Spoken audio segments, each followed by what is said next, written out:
Hey YouTube, this is PrimetimePokemon. In this video, I'll be reviewing and then giving away the Aurora Blast Roaring Skies theme deck. This theme deck is the second Roaring Skies deck that I've reviewed on YouTube in the past month. Last month, I reviewed the Storm Rider theme deck, which was a Lightning and Grass type deck. This deck is featured around Articuno, and it is a Water and Fire type deck. Inside the deck, and decks cost $11.99 a piece in stores, you get the 60 Pokemon card deck, 1 card checklist, 1 metallic coin, 2 player playmat and rule sheet, a code card to unlock this deck for the online TCG, a deck box to store the 60 cards, and damage counters. On the right side over here are the exact cards on the inside of this box. And I'll read the summary of this deck. And the way that this video is going to work is the first half here I will be reviewing the deck, showing everything that's on the inside, and then the second half I will be laying out the rules to entry to win this theme deck. So the summary of Aurora Blast says the following. Overwhelm your opponent with the shimmering majesty of the Aurora Blast theme deck. Let the freeze Pokemon Articuno lead the way with a freezing wind, while Victini paralyzes the foe with a Psybolt or 2. Then, let Salamence swoop in with Power Howl and Steam Blast to ramp up your offense. Combine these with Swallow's plus Ancient Trait for an extra prize cards, and you can knock out your opponent's Northern Lights. So now I'll open it up here very carefully. At the end of this video, I can compare which deck I think is better between the two out of Roaring Skies, or Aurora Blast or Storm Rider. Bear with me here while I open up the deck.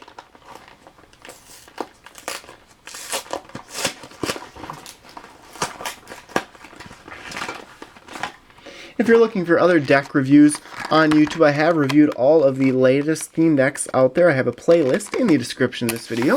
Okay, so I'll take everything out here. Here is the rule sheet and playmat. Damage counters, burn marker and poison marker. Here is the checklist. The deck box with 59 cards inside of it. Next up here is a Pokemon coin, and this is a Mega Rayquaza, green in color. And then inside here there is the Articuno holofoil, and there are 2 Articuno cards in this theme deck. This one is a special holofoil pattern, and the one inside the actual deck is a non-holo. And here is the code card for unlocking this deck on the online TCG. Okay, so I'll set that aside, and I'll go through each and every card on the inside of the deck.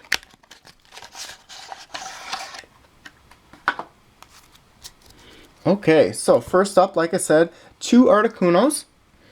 This one is the non-holo version, 120 HP for a water type. 2 moves. Find Ice requires 1 water energy cards, and it says to search your deck for up to 3 water energy cards, reveal them, and put them into your hand. And then Freezing Wind for 4 energy cards does 100 damage. So that's quite a bit of damage for only 4 energy cards, but you'll definitely want to find a way to quickly attach energy cards to Articuno. So there's the first card in the deck. Next up, there's a 2-2 line of Wingull and Pelipper. Wingull here, 60 HP on a basic, so a good or an average HP, and then only 1 move Water Gun, does 10 damage for 1 water energy card. And this is just a limited, solid starter type Pokemon. You could easily put it in the active Pokemon spot, but you'd want to evolve it into Pelipper quite quickly. Pelipper has an above average HP with 100. 2 moves, Swallow does 30 damage for 2 energy cards, and it says to heal from this Pokemon the same amount of damage you did to your opponent's active Pokemon. So, you could even heal up to 30 damage from Pelipper.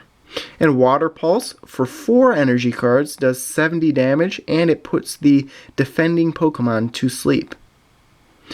So, I like Water Pulse, but it does require quite a bit of energy cards as well as the Articuno card. So it's quite a bit of energy cards you're going to have to use on those two Pokemon alone. Next up is Victini. There's just one Victini. You can always add more. 70 HP on this one. 2 moves. Me First allows you to draw a card for 1 energy card, and then Psybolt does 20 damage for 2 energy cards, and it allows you to flip a coin. If you get a heads, you paralyze the defending Pokemon. So this is really a trainer card here with Me First, and Psybolt is an average move, I would say. So not the biggest fan of this particular Victini card. Now we're on to a full line, a 3-2-1 line of Bagon, Shelgon, and Salamence. Bagon, 60 HP, requires 2 energy cards for a continuous headbutt, which does 30 damage times the number of heads you get when you flip a coin until you get a tails. Not a fan of this card at all, just because the only move it does have is a coin flip based move, and it could do 0 damage every turn. So if you really want to use Salamence, I would recommend starting Bagon out on the bench, evolving it into Shelgon, and then using Salamence. So Shelgon here, 2 of these, 80 HP, so again a lower HP, does have an ability called Exoskeleton, and it says any damage done to this Pokemon by attacks is reduced by 10.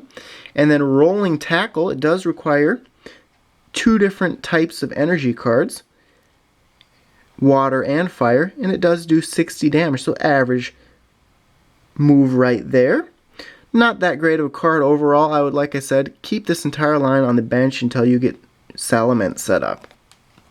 Okay, next up, just 1 Salamence. You can always add more. You don't see this very often. This card has 3 moves on it. 160 HP for Salamence. Shatter does 60 damage, and it says to discard any stadium card in play. Now this card really makes up for Pelipper and Articuno, both requiring 4 energy cards to attack. You just have to attach 1 energy card here. Power Howl does 20 damage times the number of cards in your opponent's hand, so that could do well over 100 damage per turn. And then Steam Blast does 170 damage for 4 energy cards, but you have to discard 3 energy attached to this Pokemon. I'm a big fan of Salamence. I can definitely see a deck being built around Salamence just because it has so many different options on how it can attack, and different quicknesses as well. You can do a very quick move or a slower move down here. One thing you want to make sure is you look at the retreat cost, and you'll see that it is 4 energy cards, so you want to use a switch trainer when you're retreating this card. Now, it wasn't your phone ringing there, it was mine in the house here. Usually I take the phone off the hook for videos, but forgot to this one. Okay, so now we're on to a 2-1 line of Taillow and Swellow. Taillow, 50 HP, so a little bit lower HP than I'd like. Double Peck does do 10 damage times the number of heads you get when you flip 2 coins. So potentially this card could do more damage than normal, but it may end up doing 0 damage as well. So like the Bagon card, not a big fan of this Taillow card either, just because it's a coin flipped based move as the only move on the card. Swellow, first ancient trait card, and the plus ancient trait says if your opponent's Pokemon is knocked out by damage from an attack of this Pokemon, take 1 more prize card. Now that's a nice ancient trait right there. What I would do, get this card set up on the bench, make sure to have 2 energy cards, potentially 3, but as soon as you're going to knock out a defending Pokemon, switch this card into the active Pokemon spot and use this card to attack. This is a great card really to have in any deck out there. Pair it with Tail. I just do a 1-1 line and just set it up on the bench. Whenever you're going to knock out a Pokemon of your opponents, put this card into the active Pokemon spot and knock it out, take 2 prize cards instead of 1. So a big fan of Swellow. Next up here, there's a 2-2 line of Sparrow and Pharaoh. Sparrow here, better HP, 60, but only 1 move that is a little bit slower, but it does do above average damage. This isn't a bad starter type Pokemon for a deck. Just takes 2 turns to use instead of 1, but it does do above average damage, and you can knock out some basic Pokemon in 2 moves. So I like that card decently. Like I said, 2/2 line of Sparrow and Fearow, 100 HP on Fearow. 2 moves, Peck does 30 damage, and Drill Run does 70 damage. And if you get a heads when you flip a coin, you get to discard an energy attached to your opponent's active Pokemon. So this is another Pokemon line that can fit into any deck, and it's a pretty solid line overall. Can definitely do above average damage for limited energy cards. Next up here, there's a 2/2 line of Pidove and Tranquil. So 60 HP here. Homing Pidove requires 1 colorless energy card, and it says to look at the top card of your deck, then you may shuffle your deck. And then the second move is Gust, which does 20 damage for 2 energy cards. So this card reminds me of Sparrow quite a bit, but I like Sparrow better. You'd want to use Homing Pidove if you look at the top card of your deck and it's something that you don't want, then you would shuffle your deck. But I would only use that if you have to put it in the active Pokemon spot and you only can get 1 energy card on it. Okay, Tranquil, Stage 1 evolution of Pidove, 80 HP, so a lower HP, only 1 move called Fly, which does 40 damage. It says to flip a coin. If tails, this attack does nothing. If heads, prevent all effects of attacks, including damage, done to this Pokemon during your opponent's next turn. So this is another Pokemon card that I'm not a big fan of. Bagon, Tranquil, those are the 2 main ones, as well as Talos. So those 3 overall are all coin flip based. So I would definitely consider changing those cards out if you're looking to modify this deck at all. And then Fletchling here, there's just 2. So we're missing out a lot of higher evolution, Stage 1 and Stage 2. You can always go back and add those in. But Fletchling, low HP, so probably that's a red flag right there. I wouldn't want to use this card in a deck without its evolutions. And then Acrobatics does do 10 damage, potentially 30 damage total for only 1 colorless energy card, but unless you can make this HP magically jump up to 60, I would also recommend finding a different card to put into this deck. Okay, so now we have a Swablu. This is another one, not a Stage 1 evolution of Swablu, so I would take this one out or put the Stage 1 evolution in. 40 HP again. Blind Wound heals 20 damage from 1 of your Pokemon. I'd rather put a Potion Trainer card into the deck instead of having to use Swablu in the deck. Next up is Dunsparce. This is the last Pokemon in the deck. Requires 1 energy card each for both of its moves, has 60 HP, and Burrow allows you to discard the top card of your opponent's deck, and Rollout does 20 damage for only 1 colorless energy card. So I do like this card quite a bit, so it's really hit or miss on some of the Pokemon in this deck. I'd say about 50% of the cards I like, 50% I do not like. So if I was just comparing Pokemon between this deck and the other Roaring Skies deck, Storm Rider, I would definitely recommend the Storm Rider deck. Not saying that this deck can't be good, but if you're just going to use the deck straight out, I would definitely recommend the other deck. Now, trainer and supporter wise, you're going to have pretty much the same trainers and supporters. What I always say is use the deck for quite a little while, see which trainer and supporter cards that you actually use, and then put a play set together, or just 4 of that trainer card, and put it into the deck. So I'll just quickly go through these. Professor's Letter, it allows you to search your deck for up to 2 basic energy cards and put them into your hand. So with Articuno and Pelipper both requiring 4 energy cards to attack, this card would be very helpful in getting the necessary energy into your hand. Revive allows you to put a basic Pokemon from your discard pile onto your bench. So let's say both Articuno cards get knocked out. You could go back and pull Articuno from your discard pile. Pokemon Fan Club, one of these. It says to search your deck for up to 2 basic Pokemon, reveal them, and put them into your hand. So that way you don't lose the game by not having any Pokemon on your bench.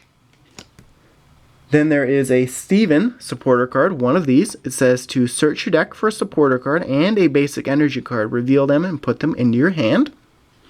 So sort of an addition to just an energy card. Switch just allows you to switch your active Pokemon with one of your bench Pokemon for free.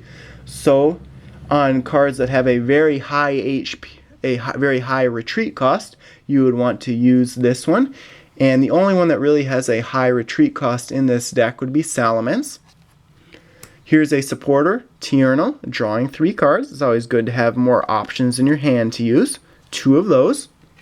And then Pokemon Center Lady, 1 of these. It just heals 60 damage and removes all special conditions from one of your Pokemon.